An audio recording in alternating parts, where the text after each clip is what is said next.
Everyone, আশা করছি আপনারা সবাই যে যেখানে আছেন ভালো আছেন এবং সুস্থ আছেন। কৃষ্ণা ভিলেজ লাইফ চ্যানেলে আপনাদেরকে স্বাগত জানাই। আজ আরেকটা নতুন ব্লগ নিয়ে আমি আপনাদের কাছে উপস্থিত হলাম। আশা করছি আপনাদের ভালো লাগবে। সকালে ঘুম থেকে উঠে ব্রাশ করে নিয়েছিলাম। ব্রাশ করার পর বাড়ির সবাইকে চা বিস্কুট দিয়ে দিয়েছিলাম, নিজেও চা বিস্কুট খেয়ে নিয়েছিলাম। তারপর রান্নাঘর, মেঝে, বারান্দা সব ঝাড় দিয়ে পরিষ্কার করে নিয়েছিলাম।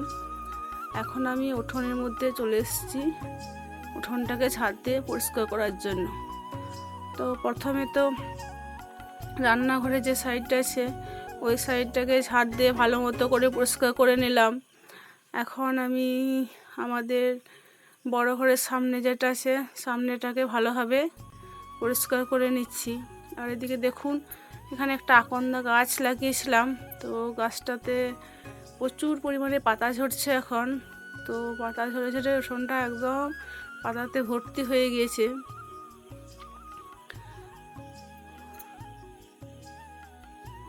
তো ঝাড় দিয়ে আমি ভালোভাবে পরিষ্কার করে নিচ্ছি। আর প্রচুর পরিমাণে পাতা ঝরেছে আজকে।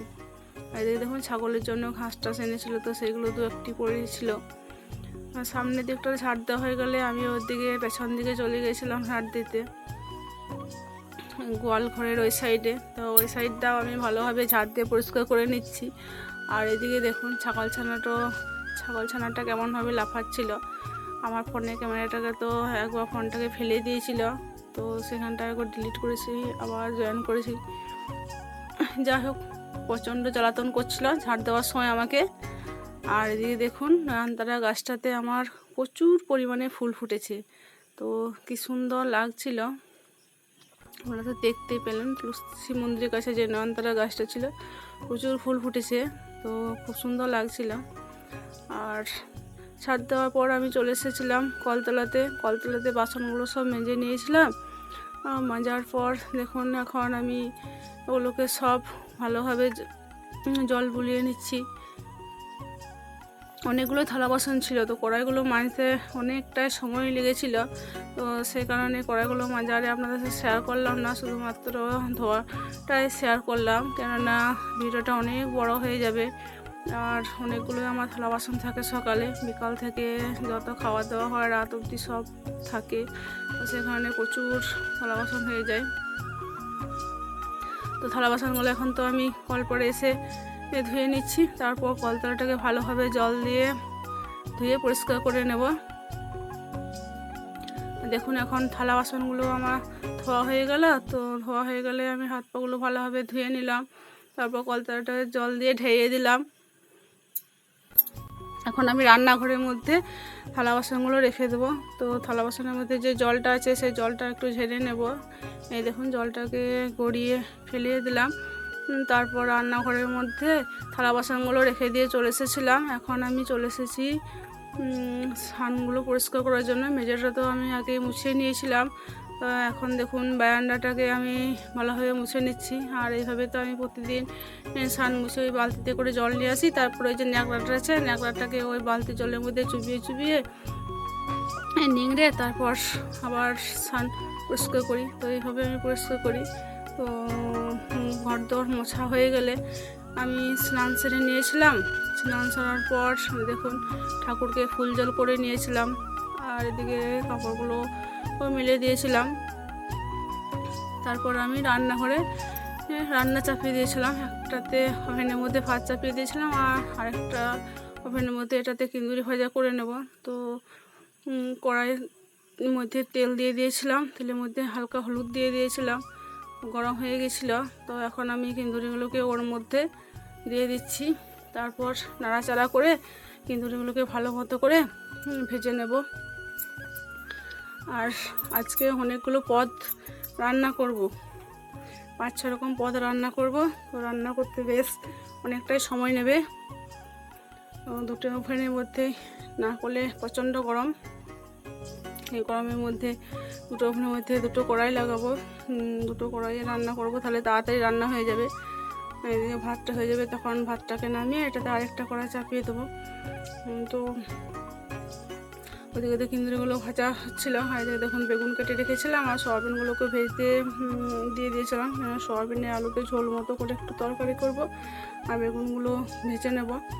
দেখুন ভাতটা তো আমার হয়ে গেছিলো, ভাতটা নামিয়ে দিয়েছিলাম। দেওয়ার পর আরেকটা কড়াই চাপে ওর মধ্যে বেগুনগুলো ভাজার জন্য দিয়ে দিয়েছিলাম।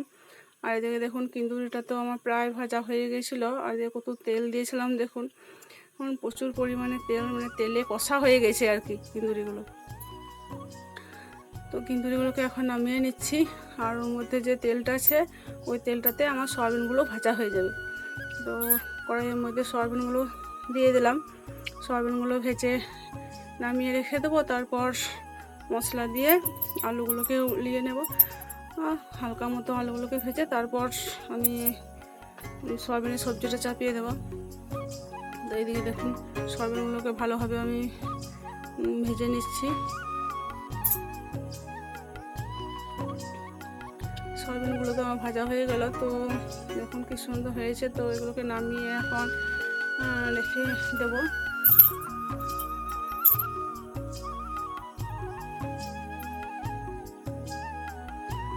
সয়াবিনগুলো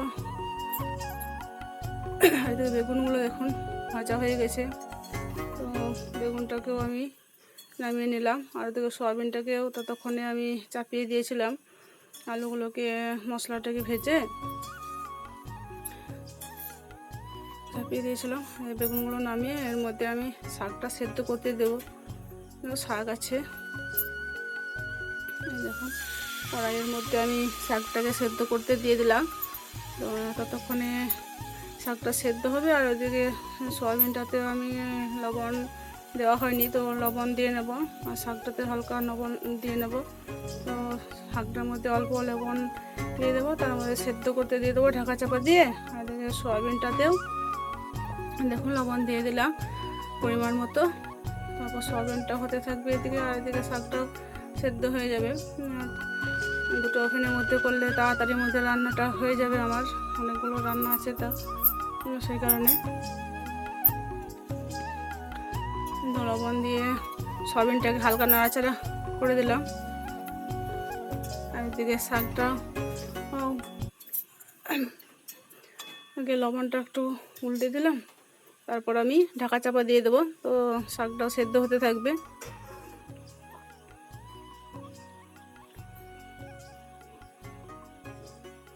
এবার সয়াবিনটা তো আমার হয়ে গিয়েছিল প্রায়, তো ওর মধ্যে পরিমাণ মতো হালকা চিনি দিয়ে দিলাম, তারপর ওকে নামিয়ে নেব। আর ততক্ষণে শাকটা আমার সেদ্ধ হয়ে গেছিলো, তো শাকটাকে আমি নামিয়ে রেখেছিলাম। তারপর কড়াইয়ের মধ্যে তেল দিয়ে দিয়েছিলাম আর হালকা রসুন ছুলে থেতো করে নিয়েছিলাম। তো রসুনগুলো এখন তেলের মধ্যে দিয়ে ভেজে নিলাম। ভেজে নেওয়ার পর সেদ্ধ করা শাকটাকে ওর মধ্যে দিয়ে দিলাম। আর এই রসুন দিয়ে শাক ভাজলে না খুব সুন্দর সেন্ট ওঠে, ভাজা রসুন দিয়ে টেস্টি লাগে। তো আমি এইভাবে শাকটাকে রান্না করি, জানি না আপনারা কীভাবে রান্না করেন। তো কুমড়ো শাক ছিল, তার সঙ্গে অনেক কিছু শাক, মানে 5 রকম মিশাল শাক ছিল। তো সেই কারণে হালকা চিনি দিয়ে দিলাম, কেন কুমড়ো শাক থাকলে হালকা চিনি দিলে খেতে ভালো লাগে। তো শাকটার মধ্যে হালকা চিনি দিয়ে দিয়েছিলাম। আর এদিকে দেখুন একটা বাটিতে পেঁয়াজ কুচিয়ে রেখেছিলাম, তো কুচিয়ে রাখা পেঁয়াজের মধ্যে লবণটা মাখিয়ে দিলাম। তারপর দুটো ডিমকে ফাটিয়ে নিলাম, এবার আঙুল দিয়ে গুলিয়ে নিলাম। ডিমটা এখন ভেজে নেব। এই দেখুন শাকটা আমি নামিয়ে রেখেছি। তারপর ওই কড়াইয়ের মধ্যে তেল দিয়ে, তেলটা গরম হয়ে গেলে আমি যে ডিম দুটো ফাটিয়ে রাখলাম সেই ডিম দুটোকে কড়াইয়ের মধ্যে দিয়ে দিলাম। তারপর আমি ডিমটাকে কড়াইয়ের মধ্যে ভেজে নিচ্ছি। দুটো ডিমকে একসঙ্গে দিয়ে দিয়েছিলাম উল্টে পাল্টে। দেখুন এখন আমার ডিমটা তো ভাজা হয়ে গেছে। তো কী কী রান্না করেছিলাম দেখুন, আপনাদেরকে বললাম যে 5টা পদ রান্না করব। দেখুন কিন্দুরি ভাজা, শাক ভাজা, ডিম ভাজা, বেগুন ভাজা, আর এদিকে সয়াবিনের আলুতে তরকারি, ওটাকে ঝোল মতন করেছিলাম, কেননা ডাল করিনি। আর আমার তো থাইরয়েড, আমি তো সয়াবিন খাবো না, সেই কারণে আমি আমার জন্য হালকা একটু আলু সেদ্ধ করেছিলাম। আলু সেদ্ধটা কাঁচা পেঁয়াজ, কাঁচা লঙ্কা আর তেল দিয়ে মেখে নিয়েছিলাম আলু ভাতে। আর এদিকে দেখুন ভাতটাও নামিয়ে নিয়েছিলাম। তো রান্না তো হয়ে গেল। রান্না হওয়ার পর খাওয়া দাওয়ার পর থালা বাসন ধুয়ে একটু রেস্ট নিয়ে নিয়েছিলাম। এখন দেখুন বিকেলবেলা এবার হাঁসগুলো আবার বাড়ি ফিরে এলো পুকুর ঘাট থেকে। তো ওদেরকে ধান দিয়ে দিলাম, ওরা ধানগুলো খেয়ে নেবে, তারপর ওদেরকে ওদের ঘরের মধ্যে রেখে দেবো। আর এদিকে দেখুন বিকালে আকাশটা কি সুন্দর হয়েছিল, তো আকাশটা একটা ছবি তুললাম। তারপর হাঁসগুলোকে রেখে দিয়ে খুব সন্ধ্যা হয়ে গেছিলো, তো সন্ধ্যা প্রদীপ জ্বালিয়ে দিলাম। আমি তো দু জায়গায় দুটো প্রদীপ জ্বালাই, একটা ঘরের মেঝের মধ্যে জ্বালাই, ঠাকুরগুলোকে দেখিয়ে এখানে দিয়ে দেবো, আর একটা প্রদীপ তুলসী মন্দিরের আছে ওখানে গিয়ে দিয়ে দেবো। তো বন্ধুরা আজকে ভ্লগটা এই পর্যন্তই, আর বেশি দূর যাব না। দেখুন একটা প্রদীপ এখানে দিয়ে দিলাম, আর আরেকটা প্রদীপ আছে, এটা গিয়ে বাইরে এই যে তুলসী মন্দির এখানে দিয়ে নেব। তো আশা করছি আপনারা সবাই ভালো থাকবেন, আবার দেখা হবে পরবর্তী ভ্লগে। তো আজকে ভ্লগটা এখানে শেষ করছি।